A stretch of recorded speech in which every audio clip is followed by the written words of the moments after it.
And welcome to the BCM podcast. I'm today's host, Brad Swail. Up to my top left is Charles Blain, and my top right, Michael Searle. We have our Twitter handles there in the bios. You can follow us there. Please do. Click subscribe, like, share, all that good stuff. You're going to like this one. Today's a special one because for the first half of the show or so, we have some special guests here to talk about SB3. We have the founders of Chill Country, Madison, Wickham, and Chris Sica. Madison and Chris, how's it going? Great. Yeah. Awesome. It's good. Wednesday. How's it going for y'all? Wednesdays are always good, I think, according to Chris, right? Yeah, Wednesdays are a great one.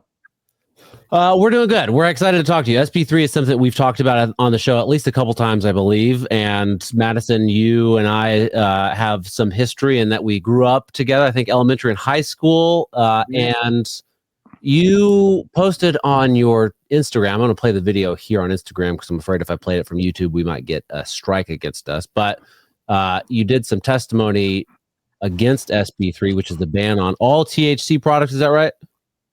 It is a ban on any cannabinoid derived from hemp other than isolated CBD and CBG for some strange reason. Yeah, why CBG? Why CBG? I know, obviously, Chris's theory is...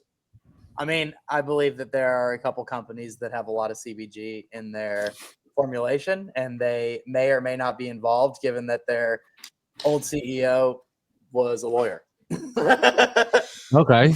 Like a couple of what kind of companies have CBG? Like, what do you mean? Like, he's talking about Charlotte's Web, which is, I would say, for sure one of the biggest global hemp brands, and most of their products don't include. They do have THC products, but Chris's theory is that the CBG carve out is specifically because of whatever lobby represents Charlotte's Web. Well, I think that's a great theory. Yeah. What, Charles? I believe it. Yeah. I don't need any information. Probably true. It checks out.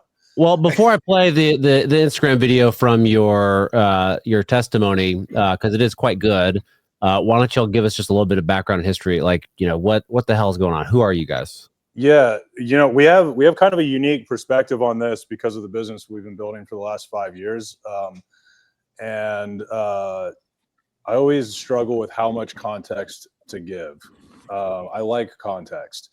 You can give a lot of it. I can give a lot of it. Too much, some say. Well, what the hell is Chill Country? But yeah, so Chill Country is our it's our hemp business that Chris and I have been working on since early 2020. So Chris and I are both kind of lifelong entrepreneurs and have built several different businesses over our careers and came together specifically to work on this together.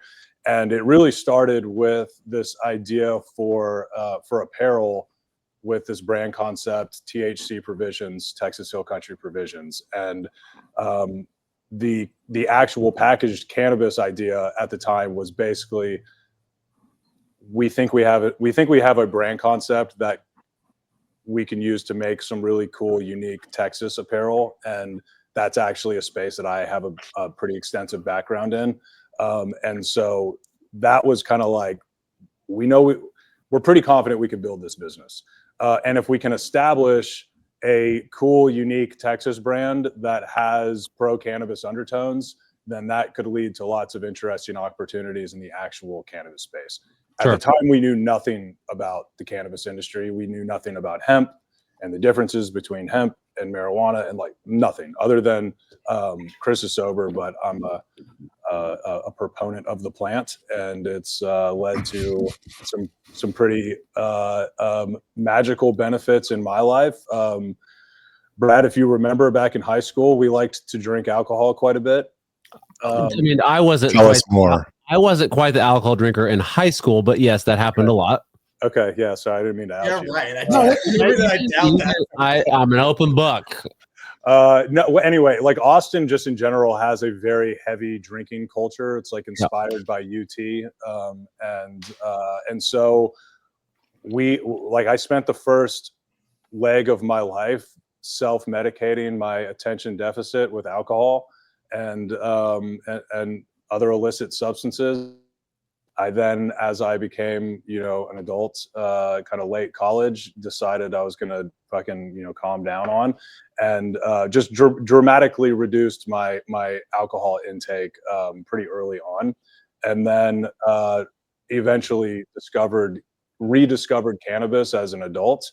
It was never something I cared too much about in my younger years because it always made me paranoid. Probably because I always did way too much, because the opportunities were like someone made homemade brownies, or they have a giant bong that you're, smoking out of. And it's like, that's the wrong method for somebody that is not deeply experienced with cannabis consumption.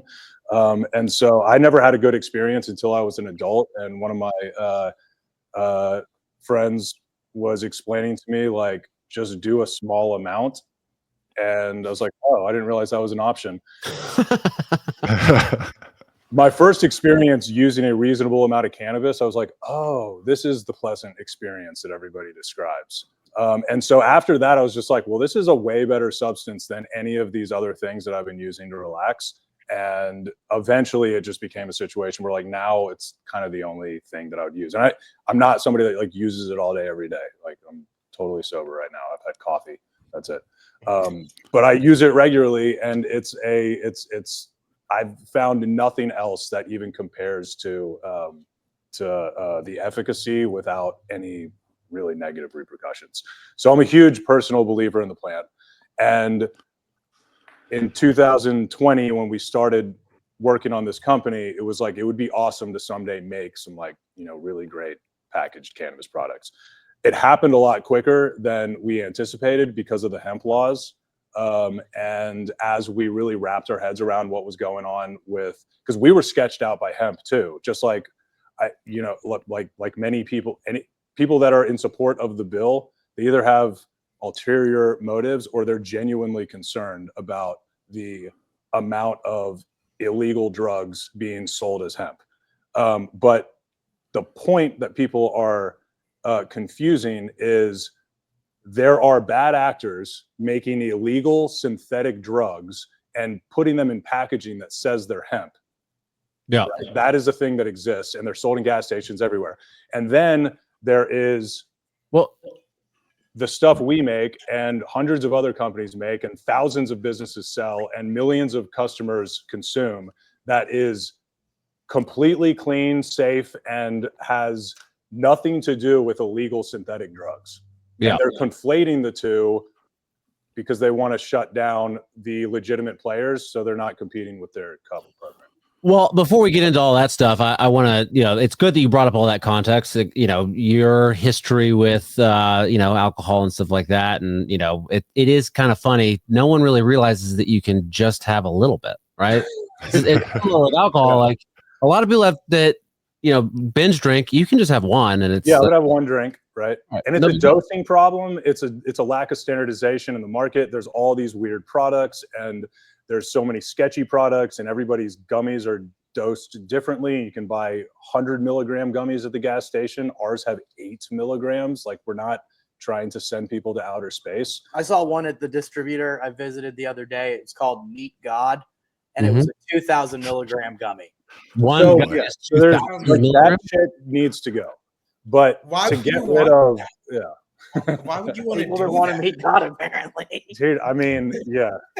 So, but I'm saying the context is right? The context is great because it's not, and Chris being sober, like, you two are not a couple of ne'er-do-wells, like, trying to get a bunch of people high, and like your own personal life, you lead pretty clean, normal, whole,some lives. You're not.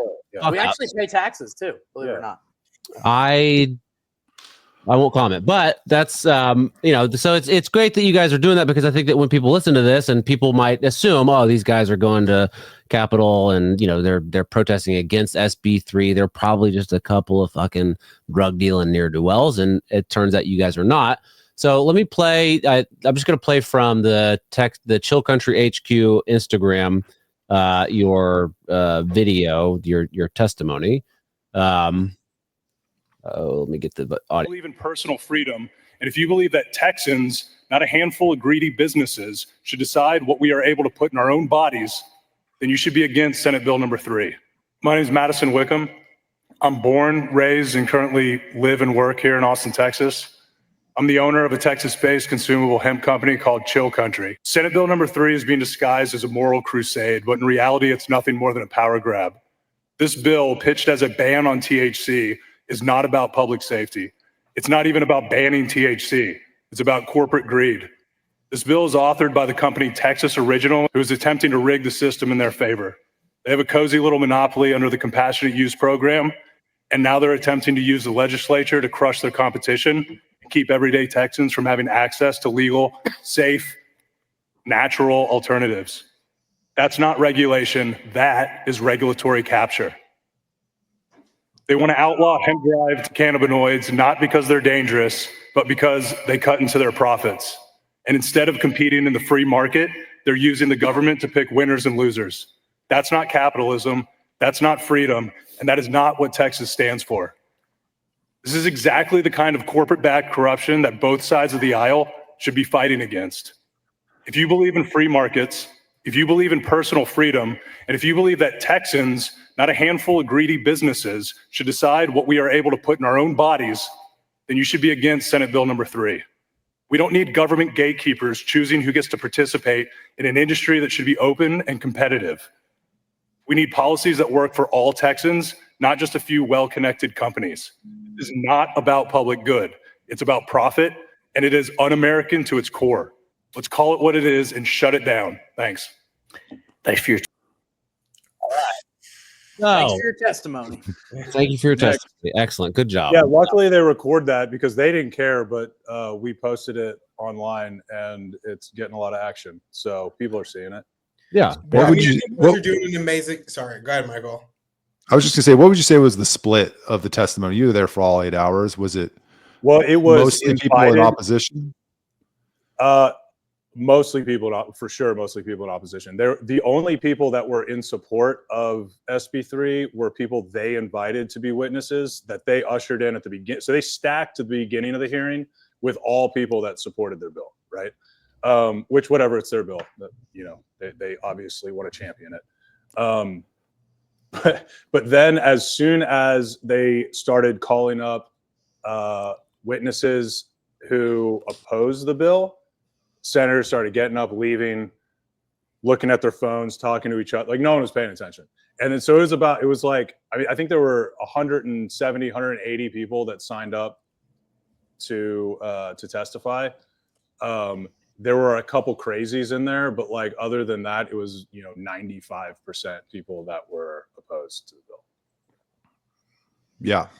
Well, how the Texas Senate works, and this is sometimes good, sometimes bad, is that Lieutenant Dan runs it. So if it's a priority of his, it moves fast. And since he made this Senate Bill 3 and Charles Perry's carrying it, it's a done deal in the Senate. Yeah, now your question is, the Senate, right?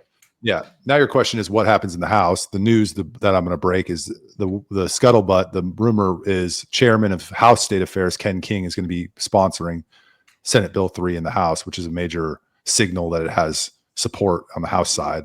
That should be how does that tomorrow signal? or because he's chairman of the committee that it's going to go to and was appointed there by Speaker Burrows. And Ken King, for those that have dealt with him, he has strong opinions on things and he's not very easily persuadable, I'll say. And so what does that mean? That it's like, does just the committee decide that it passes, or does everybody have to vote? Well, the legislative process, most of the hard work happens in committee. So, and then there's and then there's the politics of it all, which is if you're on the committee, you have bills going to that committee. Do you want to be opposing the chairman who has control of the fate of your other bills? So there's a lot of power in being a chairman. Yeah. So the interesting thing, obviously, we have a vested business interest in this bill not passing or getting reasonably amended, that's for sure an obvious motivation. But the whole reason that we're making cannabis products in the first place is because we believe that they're an amazing alternative to all of these other harsh legal substances that people use for similar effects, right? And the sad thing is the situation's so complicated that the general public has no idea what's going on. A lot of businesses we're talking to, like our packaging factory that is based in downtown Austin that makes all our Mylar bags and makes Mylar bags for a lot of other hemp companies, they didn't even know about this. It's because like no one knows about it because they're ushering it in behind closed doors. This facade of like doing it in public by having these hearings, but these hearings are just absolutely, after witnessing it, is like, this is the biggest scam. And so like it gets really, sorry. I was just going to say that that they know full well that if they put this on a ballot, there's a 0% chance of it passing. Right. So they're rushing it behind closed doors before anybody. But what they're going to do is they're going to create a big problem because there are cancer patients, there are veterans that rely on going to these legitimate hemp retailers and buying legitimate, safe hemp-derived products that are completely federally legal. There are at least thousands, potentially millions of people across Texas that use these products every day. And they're all of a sudden not going to be able to buy them, and there's no alternative. And you think the strategy there is, sorry, Charles, is to funnel them to the compassionate use program, which is limited. It's impossible because of the way that program's structured, and they're trying. They have a companion bill to expand the cup program, and they're touting it as we're going to double the program. So currently there are 3 licenses. 3. One of them is inactive because the company couldn't handle the regulations. One of them is so small they're basically insignificant. And then there is Texas Original, which is run by a guy who has spent his entire career using regulatory capture. And so he was not a founder of this company. He was brought on to do exactly this, to pay lobbyists to get into Dan Patrick's ear and convince the Senate and the Texas legislature that everybody in the hemp industry is a criminal. When he came and met with us, he said the only mistake we made with our last round of funding was not giving all of it to Dan Patrick's campaign. Yeah, he came into this room. We were so naive. We were just like, oh, fellow cannabis industry entrepreneurs, y'all come over, let's talk. And so Nico, they came out and they pretended that they were interested in investing in us. And we were like, we were just like, okay, acting in good faith. Maybe we'll hedge our bets against the fucking hemp stuff, and maybe we could do some stuff with that. We just think we think it's absolutely insane that there's any laws at all preventing people from consuming or from using a plant. That's the most insane thing ever. It's like, who are these people to tell me, a grown man that owns a business, is married, has 3 children? I am a model citizen, sir. Do not tell me that I can't consume a damn plant. That's insane. So anyway, that's my only platform that I stand on. All of this other shit, I'm just like trying to figure out how to maneuver through all this legal that's completely unnecessary and is protecting nobody from anything, and it's actually harming a lot of people. Charles, you've had some thoughts. What do you got to say? Yeah, a lot. To your point before about people in the industry not knowing, it's because they don't want them to. They know that if they just sneak this through while you guys are busy working on your businesses, that then they can get it through and then they'll have to deal with it on the back end, but it'll be done by that point. And I'd argue that when you're holding 12-hour committee hearings in the name of transparency, it's not transparent. Nobody's watching past hour 6. Like, that's when you start to sneak stuff through because nobody's actually paying attention that long. And we do that. They do that a lot here in local government. But to your point, though, about when you guys started in 2020, I assume you guys were not paying attention to what the legislature was doing. You were trying to start your business and kind of focus on that. So I'm curious about when you guys when you were confronted with it and you were like, oh, this is probably a problem that we have to take on. But then 2, practically speaking, if this passes, like, what does that do to your business? Sure. You want to talk about? Yeah. So I can tell you how this happened. For the most part, okay. So a couple weeks ago, I started getting emails from some of the lobbying groups for hemp and from our old legal counsel that basically said, okay, they're going to have a public hearing on this date, and if you want to speak up against it, you can. And I forwarded that email to Madison and said, I think we should consider doing this. Why did I all of a sudden do that? Having spent the last 4 years and really the last whole career ignoring politics entirely. So in a past life, me and my friend, we started a part-time coding boot camp. And the reason we started it was because we wanted to go to a full-time coding boot camp, and it was like $35,000, and you had to quit your job. And it was basically like, we couldn't afford that at the time. And so we were like, all right, well, what if we just start a part-time one that we can attend ourselves while working a regular job? And then we'll invite other people to come do it as well and see where it goes. A lot of people signed up, and it ended up being like the biggest boot camp in Texas. And what it did was it allowed people that couldn't afford to quit their job and spend $35,000 to learn how to code. And basically our mission at the company became helping people stay in the middle class, because at the time we were starting to see prices rise in Austin, and tech was probably the fastest way for somebody to go from like being priced out of Austin to being able to stick around. So what happened was after 2 years of operating, we get a really thick envelope and an email and a phone call from the Texas Workforce Commission. And they said, you have to shut down immediately. You have to take down your website. You can't even collect like applicants' names or emails or anything like that. We said, okay. Immediately we got a lawyer. The lawyer said, you're going to need a lobbyist. And I was like, cool. That sounds like something people do in the movies. Love to try it. So we met with before we met with the lobbyist, our lawyer said to us essentially the following. He said, universities started to see competition from adult education opportunities. They created, through the Texas Workforce Commission, an arduous and onerous process for becoming licensed, such that it would create a legislative moat to prevent competition.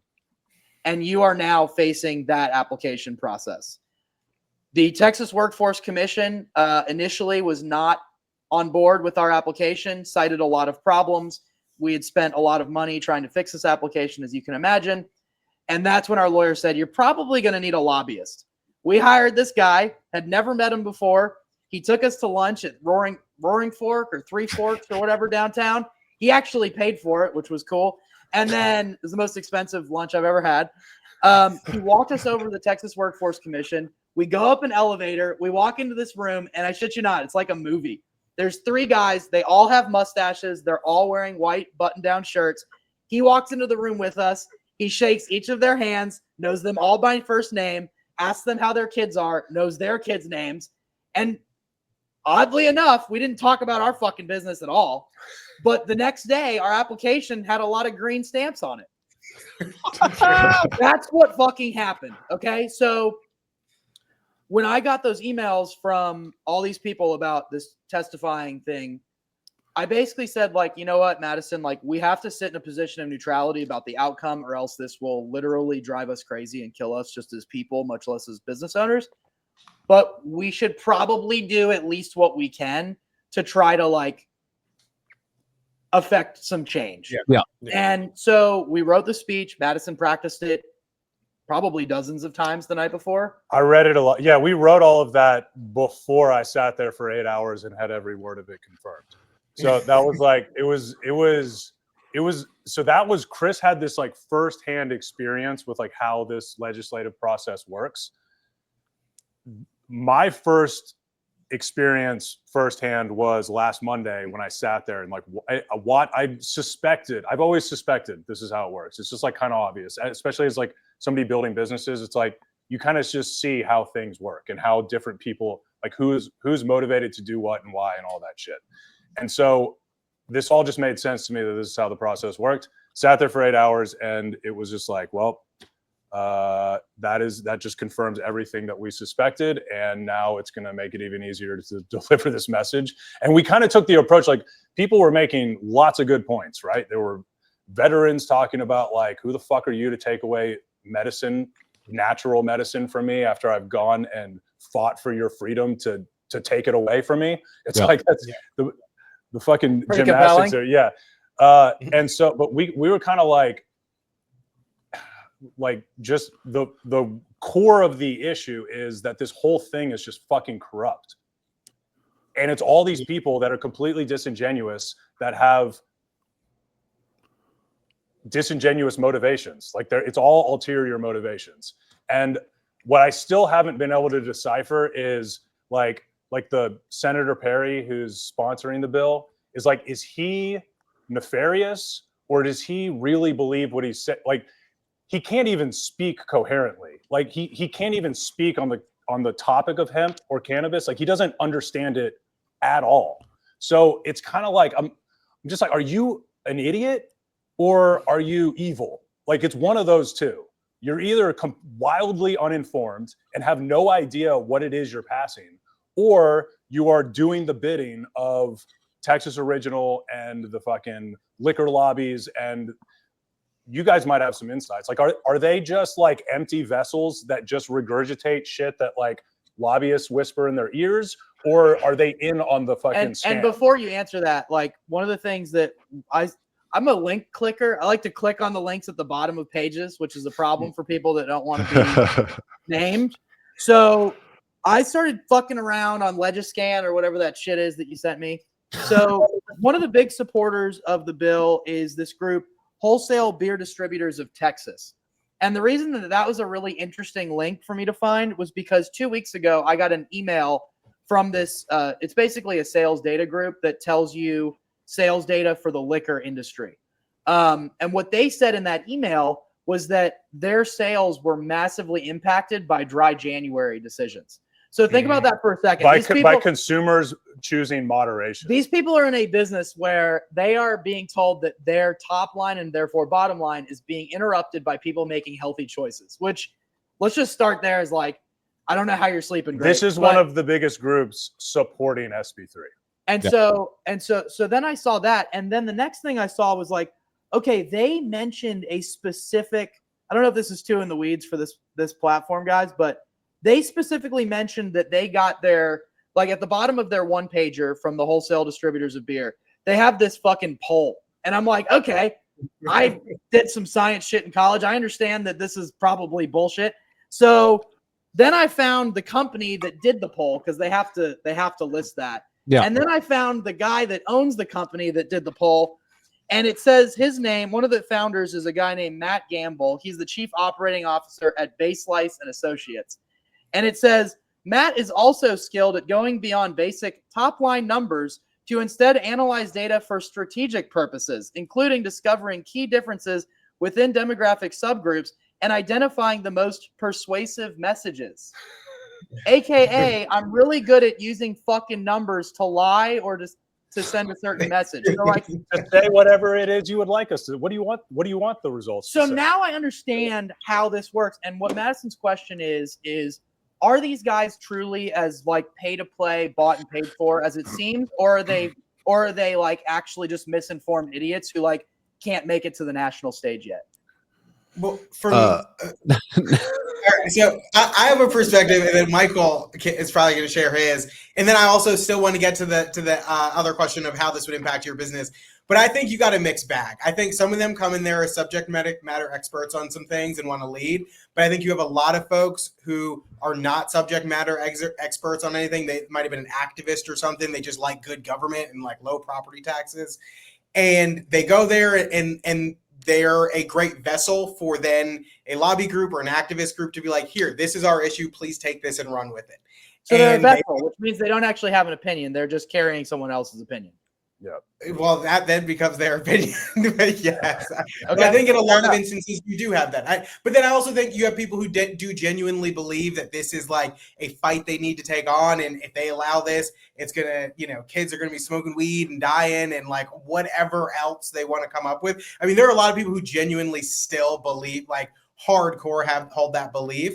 And so I think it's a mixed bag. I think it's a mix. And with Senator Perry, I would think he's one of the people who actually like genuinely believes that kids are going to die if like this. That's the vibe I got from him too. Because what I heard, and I'm not going to say any names on this one because this is like too inflammatory, but what I heard was that the hemp bill, the hemp killer in Florida was vetoed by the governor after about $2 million donation was made to a super PAC that supported him. So my question is that really like how this goes? And it's like a money game? Because if you take that to its logical conclusion, then it's like, all right, fuck it. Like, who cares? It's like whoever got the most money, which is not us. So the answer is the cannabis industry is up against a dynamic that is genuine, which it's not correct, but it's genuine, which is our governments are run in large part by an octogenarian class who has a very old school view, even on the conservative. I consider myself libertarian conservative. When you say cannabis, do you mean hemp and marijuana? They don't distinguish between those. No differentiation. Yeah. That believes that this is an evil that needs to be put out. They suspend any principles of small government and personal freedom in pursuit of this idea that we need to protect people from themselves. That's the moral. That's genuine. But how can you be small government and still do that at the same time? You can't. Feelings don't care about your facts. Ben Shapiro has that question about a lot of issues recently.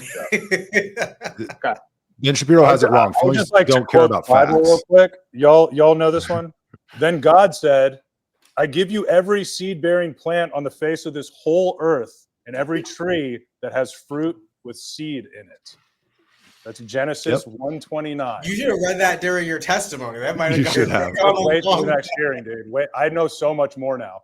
Save it for the house hearing. These people, they're parading around as Christians. These people are not living in accordance with the morals and teachings of Jesus Christ. They are not. They're living like you can't push things like this and claim to be a Christian and follower of Jesus. Like that is a complete hypocrisy. Or a conservative and believe in small government and personal freedom. Totally agree. God told me that the plants are mine. So who the fuck are you? Like what? I'm a grown man. I can decide what I put in my body and what I don't put in my body for sure. I think what bothers me is maybe there are some Austrians who believe in true free market capitalism. I don't personally think that free market capitalism without some regulation is really in the best, like, greater good for the people. But so what I'm saying is I do believe in regulation, but regulatory capture is it's a problem because it prevents competition, which prevents perfect pricing in the marketplace, right? So what we've alluded to before and where it gets like a little bit nuanced is like Madison will say there'll be a bunch of pissed off people who won't have access to this anymore. So the counter argument is like, no, they'll have access to it through cups, right? Or whatever the fuck is left. The problem is that when you have a monopoly or an oligopoly, you end up with economic rent collection, right? Which some of you, I'm sure you guys have probably heard that. Yeah. What that means is that people are going to be paying drastically more for the same product than they should be if there were perfect competition, right? And unfortunately, there's a lot of people, especially like if you really get into the veteran stuff, there's this term called the backdoor draft, which is a pretty like derogatory term for the military. But what it says is that the military sets up places to recruit where there is less disposable income. And so the people coming out of the military, veterans, a lot of times have less disposable income. And so now what's going to happen is a greater percentage of the money that they were spending or that they have to be spent on products to help with PTSD, anxiety, stress that may or may not be covered by the good 420doctor.com. It's just going to be more expensive for them. And in a time when things are just getting more expensive overall, this is just going to put an increased squeeze on those people. So it's just a fucking and the VA doesn't cover. They don't cover it. No. And I don't know that any health insurance companies actually cover cannabis products. So that kind of goes to the point that the CUP program isn't like a true medical company. Like they are a private corporation run by a guy who's not a doctor, who didn't even start the company, and has spent his entire career using regulatory capture for his own personal benefit. And so that is the group who stands to benefit economically from SB3, which leads me to believe that they have a lot to do with So bill even existing. So rather than like, you know, where we stand, we've kind of shared this. Michael, you said something earlier. It's like at the end of the day, we have a business to run. We have to make a lot of decisions every single day. The outcome of this bill is going to influence how we choose to deploy our resources. Charles has an outstanding question about what happens to our business. Well, we'll probably move our operations elsewhere, unless there's a manufacturing carve out, which case we'll probably keep operations here, but we won't be able to sell here. So we'll sell elsewhere, which is fine, which probably has an impact on headcount and therefore payroll taxes and all that bullshit. But like skipping all that stuff, because that's like kind of easy stuff. We don't have a lot of time. And so we have to be really strategic with the time we do invest in any sort of actions. Going to the House and speaking was one. Chopping up content from the hearing is another one, because it's driving a lot of awareness both for us and for citizens. But if there's like a simple, what's the most effective way we could have an influence on the outcome of this? If you're saying that the guy that's chairing the bill is so powerful that everyone's just going to kowtow to him, then, you know, I'm looking at this like, okay, well, we need to spend our time elsewhere then, because this is clearly not worth fucking around. If it's all a fixed game, if it's like, I want to know that so that I can move on and like go sell. I guess before that, one other bit of context, just from our view, and talking to different people in the liquor industry. So both Specs and Total Wine have confirmed that THC beverages are by far their fastest growing category. The CEO of Specs, a direct quote, he said, "Cannabis is the future, and I'm going hard into the category." This is the guy that's like basically big alcohol personified. He's the CEO of Specs. Specs is the largest alcohol company in Texas, I guess maybe other than Tito. They control. They are like the point of distro for like all these like bars and restaurants, and have gigantic retail operations. So I don't see how he or Total Wine lets that money go. It seems like it's by estimates an $8 to $10 billion plus industry right now, which means that there are a lot of companies making a lot of money off of hemp, and there are a lot of consumers that either enjoy or rely on the products. So if they do succeed in ushering this bill behind closed doors and get it passed, it seems kind of like unprecedented fallout, right? You guys are much more politically knowledgeable than us. I mean, the abortion thing was kind of wild. I did not expect that to pass. There's a lot of fallout from that. But this is something that has like real economic impact for like deep pocketed individuals who have a lot of lobby power. It's like, what happens to them? For sure. I don't know. I think given the unique combination of kind of the quote unquote moral high ground that a lot of the folks who are in favor of this are taking, coupled with the money behind it, I think they don't care about some of that stuff. I just think that they feel that they are on the right path. And because my question was always, if they move forward with this and you see a lot of these shops that have been popping up, like you're putting all these people out of business and no one seems to care. Like they just don't seem to. So it's, I think I have a hard time believing that the primary motivation for this is a moral high ground, because these people do not seem like I agree. I mean, they're morals, and you can kind of tell, right? Just go look at them. They just do not seem like the type of people where I'm like, these are humans with sound morals. And and they're just all, I mean, if nothing else, they have gluttony as an issue. I've looked at their half of the people in the committee were fucking jaundiced. Like I guarantee you they're all raging alcoholics. I don't guarantee. I don't know. That's speculation, obviously. But I'm pretty good at reading people. And so it just seems like I know that everybody is motivated by money. So where is the money motivation here? I know for sure it's Texas Original. They're not like a giant player, but we have confirmed from the source that they have been donating to Dan Patrick's campaign to fix the hemp issue. You have the liquor lobbies. I know directly from the CEO of Specs that his lobbyist has been working Dan Patrick. So in if I had to just make a guess about how this plays out, is they already know how it's going to play out, and they propose this bill to grandstand and to get all of the like super fucking Bible beater like weed is the devil, like those people to be like, yeah, he's championing for the Lord.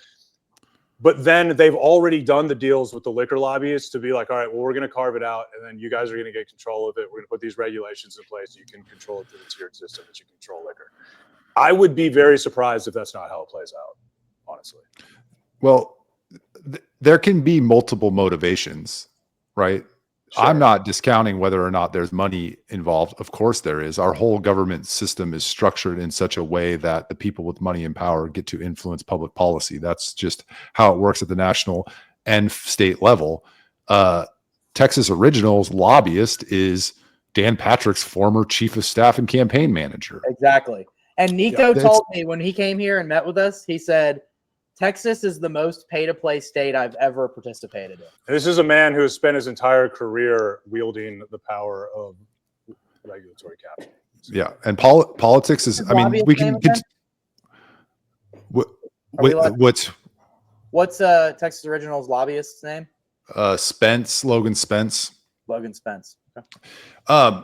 And we can have this conversation offline about legislative strategy and stuff like that, but just think of it in these terms. Politics is all a game of leverage. One way to gain leverage is to cut somebody a check, but that's not the only way to do it. So I would say high level, advice, stay away from the Senate. There's no purpose in spending any of your time, your valuable time there.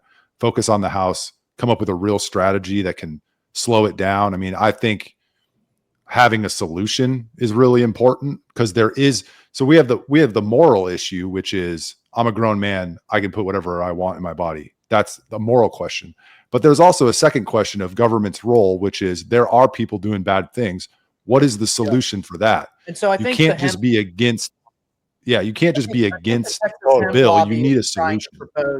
The Texas Hemp Lobby is trying to propose a couple things. One of them is no synthetics, no under 21, and childproof packaging, which seems pretty simple. Which we already adhere to. We've had to make our own regulations to be responsible business owners. And so we don't sell to anybody under 21.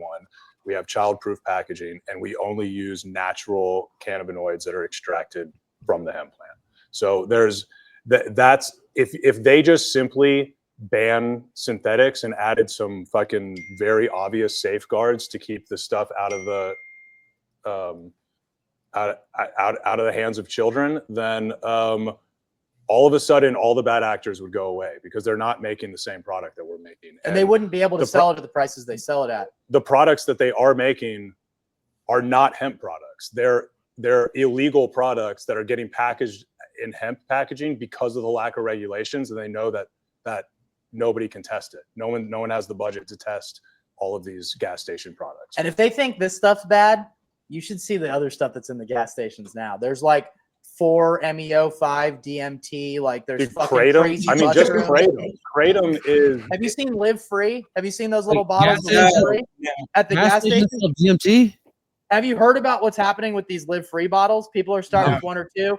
There's rehabs are saying that people are checking in on like 15 to 20 bottles a day now, and the withdrawal, it's an opiate receptor binder. So now people are having opiate withdrawals to come off of it, like hardcore. And these are like by the 5-hour energy at the gas station, and they're worried about natural low dose THC. So it has nothing to do with it. Doesn't. Safety. That's why it's like I don't think it's a moral. Safety. I think it's a facade of a moral crusade. It's like they're so disingenuous, and sitting there and looking in their dead eyes, it was like these people don't give a fuck. They don't give a fuck. I would guess that they actually don't know what all that other stuff in the gas station is. And THC, marijuana, hemp, all that stuff is easily recognizable. Everyone knows what it is. It's been drilled into our heads since forever that, this is a gateway drug and you're going to go crazy if you do it and it's really bad, yada, yada, yada.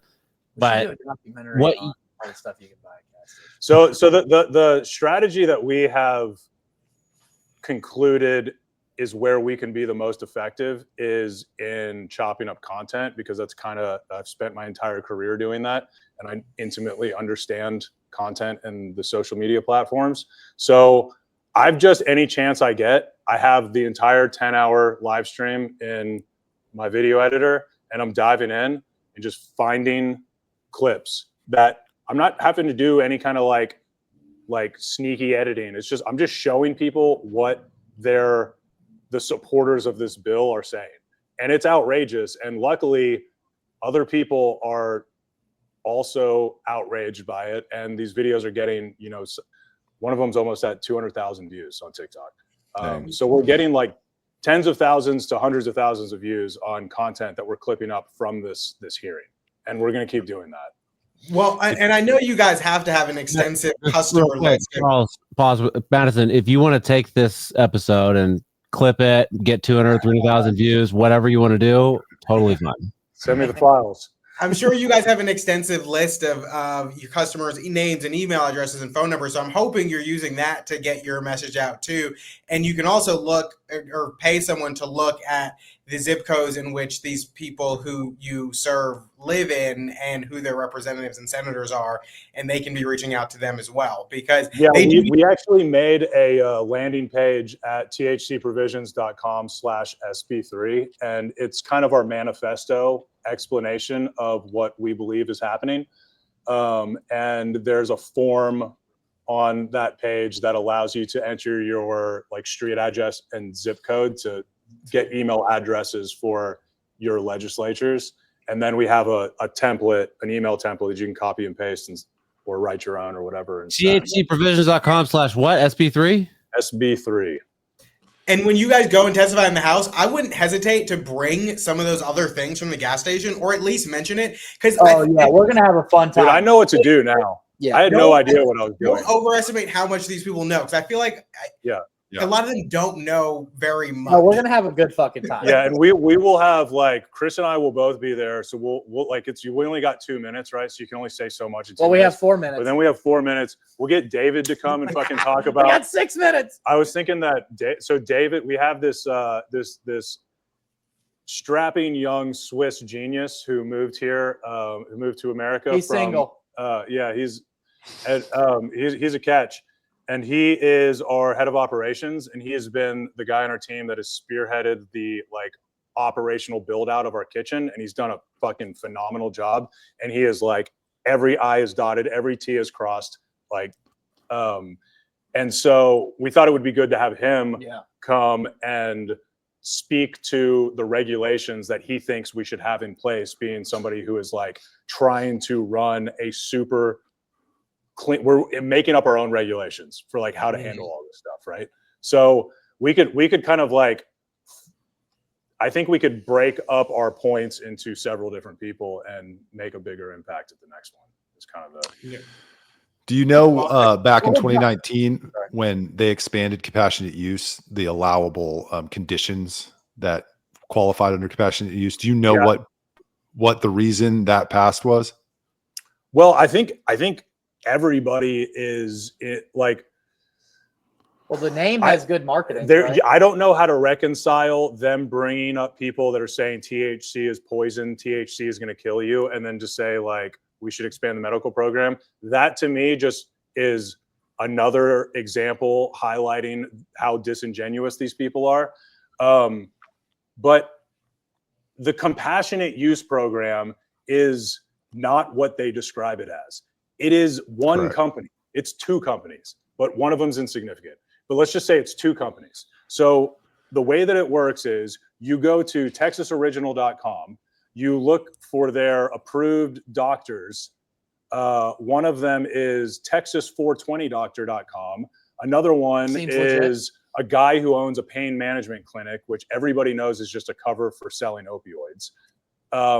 And then you get referred to these like questionable doctors who then sell you a license that is only good for 1 year, and you have to renew it. And that license gives you the right to buy super average gummies that are way overpriced from two companies.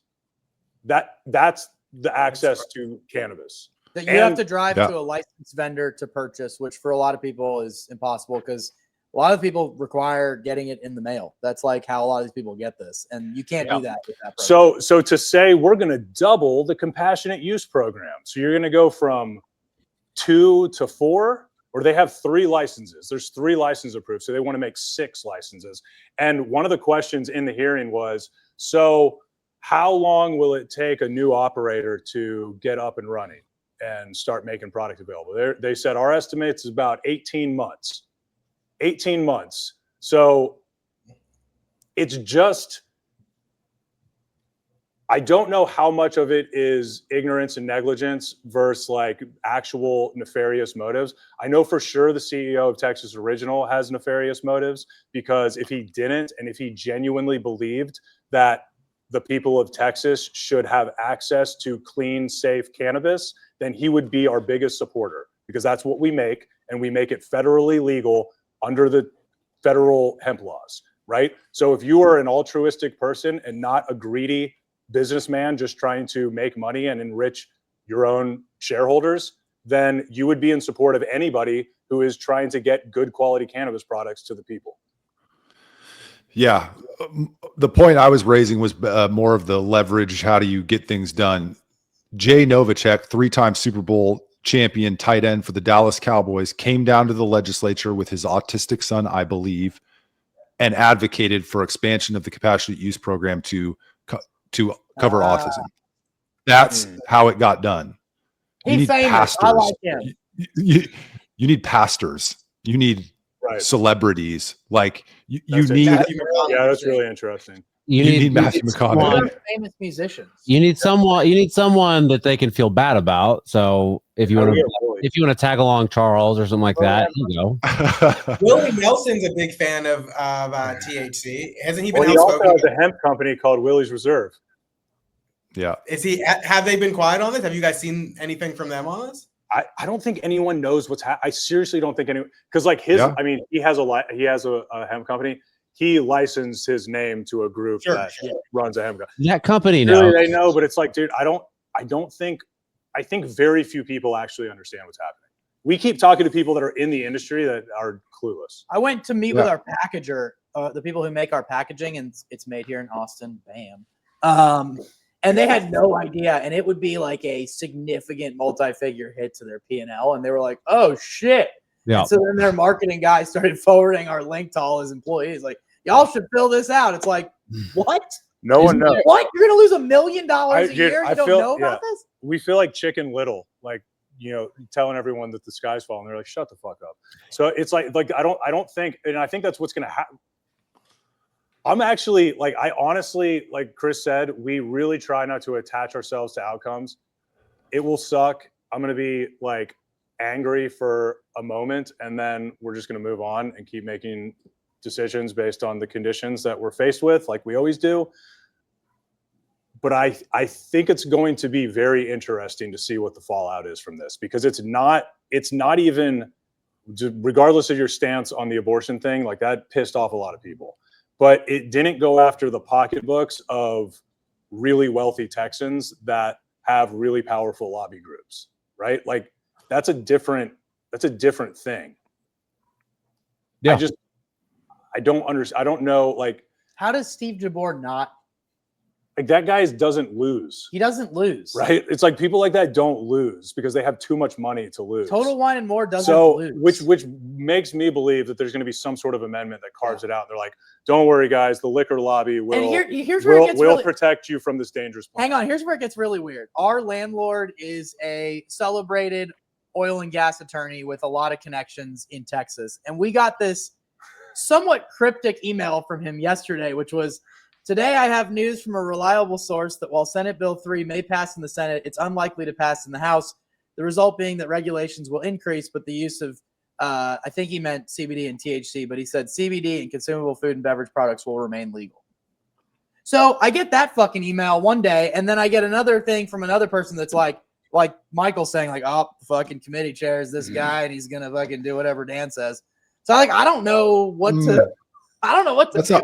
That's not what I'm saying. I'm just saying it's not a done deal in the House. Okay. It's not a done deal. Okay. There is a way. I put words in your mouth, but that's how I interpreted what you said, was like it's a done deal.